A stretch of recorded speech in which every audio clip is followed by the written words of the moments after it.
جلال الفائز میں لکھتے ہیں، انہوں نے عربی زبان کی تصریف سے کہ کس طرح یہ لفظ بنا اور نکلا بیان کیا کہ دو معنی قرآن میں ہوتے ہیں، ایک جمع ایک بیان۔ یہ لفظ ہی جس سے نکلا کافر حمزہ، اس میں جمع بھی ہوتا ہے، کسی چیز کو اکٹھا کرنا، اس لیے حیض کا زمانہ جب وہ خون جمع ہوتا ہے اس کو بھی کہتے ہیں۔ تو قرآن کو جو کہا قرآن، وہ کہتے ہیں ایک تو بات یہ ہے کہ جو الہامی کتابوں میں تھا سارے کا سارا یہ مجموعہ، یہ آخری ایڈیشن جو ہے نا، اس میں سے کوئی چیز نہیں چھوٹی ہے، جمع کر دیا گیا ہر اس شے کو جس کی قیامت تک انسانوں کو اصولی طور پر ضرورت تھی۔ اور دوسری طرف بیان، اس میں جو ہے نا پیچیدہ باتیں، ایسے محاورے، ایسے الفاظ جس کو لوگ سمجھ نہ سکیں، گول مول باتیں نہیں، بالکل مبین، واضح اور کلیئر۔ دو خوبیوں کی حامل کتاب، جو دین کے بارے میں آپ نے سمجھنا، عقائد سمجھنے، اخلاق سمجھنے، باتیں سمجھنی، معاملات، ان کے اصول اور گر بیان ہوئے۔ اور بڑی پیاری مثال لوگ دیتے ہیں کہ یار کہتے ہیں لوگ عربی زبان نہیں ہے، کیا کہتے ہو تم معجزہ اور یہ ہے، یہ سمجھتے ہی نادان کہ مسالہ وہی ہوتا ہے، سب معماروں کے پاس وہی مسالہ، وہی تاج محل کے بنانے والے کے پاس، مگر جس طرح اس نے اس کو ترتیب دیا وہ ایک دنیا میں شاہکار ہو گیا۔ قرآن مجید نے جو کچھ ہے سب کتابوں میں، لوگ کہتے ہیں اچھے بنو، یہ بنو، مگر ان میں وہ توازن، وہ بیلنس اور اعتماد نہیں۔ کوئی درگزر پر زور دیتا جائے گا،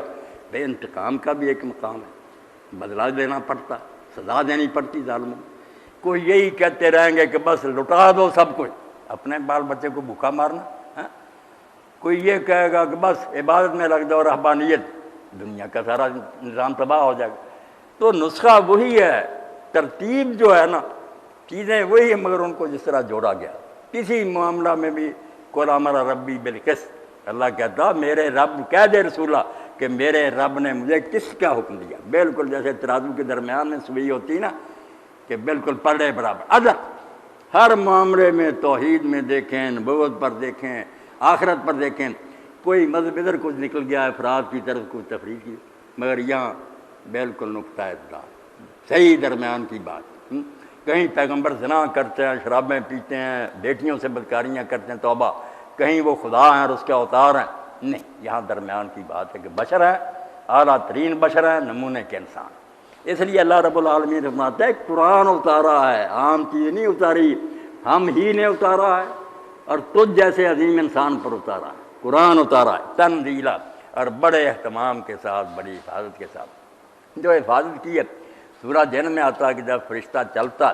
اس کے آگے اور پیچھے ہم گاردیں لگا دیتے ہیں، وہ تنہا نہیں آتا، پیچھے بھی فرشتے ہوتے ہیں، گنیں سنبھالی ہوتی ہیں، کرنسن کوفیں، جب تک رسول اس سے سن کر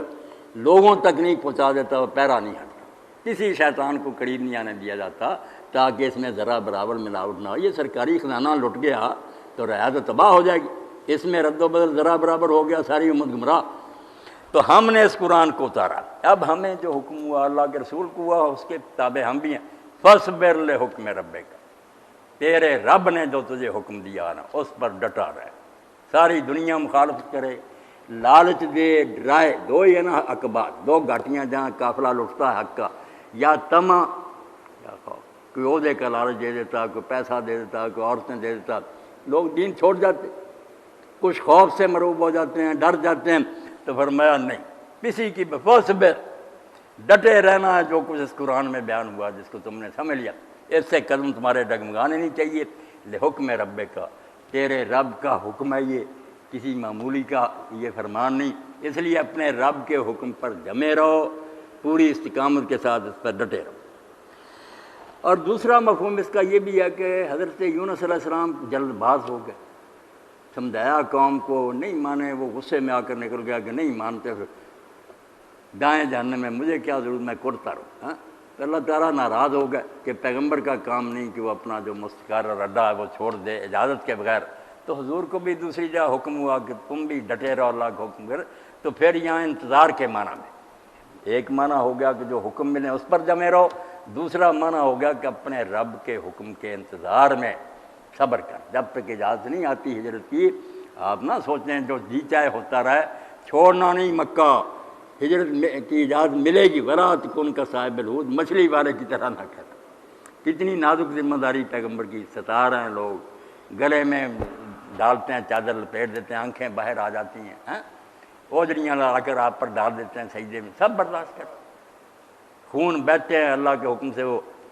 طائف میں جیسے نعیم صدیقی رحمۃ اللہ نے فرمایا، طائف میں سرو ناز رواں ہے وہ دیکھیے، پتھر وہ کھاتا جوہر اٹھاتا ہوا تھا۔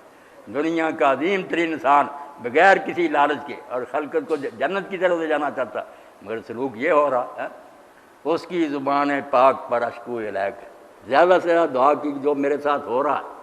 اگر تو میرے ساتھ ہے تو کوئی پرواہ نہیں، مگر دیکھ میرے ساتھ یہ لوگ کر کیا رہے۔ اس کی زبان پاک پر اشکو الیک ہے، آقا کو اپنے زخم دکھاتا ہوا۔ تو اللہ کے حکم کے انتظار میں ڈٹے رہے، جب تک اجازت نہیں ملی جہاد نہیں چھوڑا، نہیں جب تک اجازت میں